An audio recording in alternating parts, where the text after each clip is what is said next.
ماذا لا تضع في هذا المغذي شوي زنجبيل يدفيه؟ هذا مريض بردان ما تشوفه ينتفض من البرد. ما رأيك لو أننا أخذنا حقنة زنجبيل وحقناها في المغذي عشان يدفى الرجال، عشان يتصبب عرقه؟ ماذا يقول الطبيب؟ يقول يا أحمق، وهل تفقه في الطب شيء؟ هل ظنك أننا جعلنا هذا المغذي من هذا النوع من فصيلة هذا الدواء، هل جعلنا هذا عبثا؟ أم أننا لحكمة يعرفها الأطباء ويعرفون أنها حينما تغذى في بدن المريض فإن حرارته تعتدل من الانخفاض إلى الاعتدال أو من الارتفاع إلى الاعتدال؟ يعني إذن الطبيب لا يقرر من هوى نفسه حينما يعطيك دواء، وإنما يقرر لحكمة يعرفها درسها في الطب أن الذي يناسب هذا المريض هذا الدواء.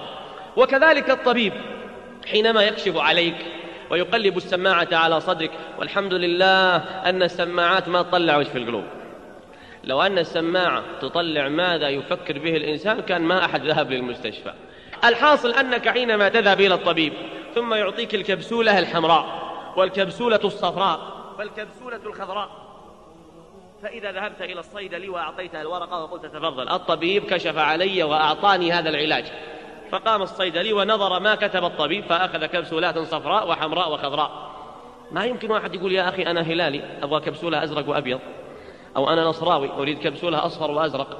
لا، القضية ليست أمزجة وهوى، المسألة مسألة حكمة. الطبيب يعرف أن ما يناسبك من الدواء الكبسولة الزرقاء والخضراء والحمراء لا تتجاوزها، إذن فليست هوى.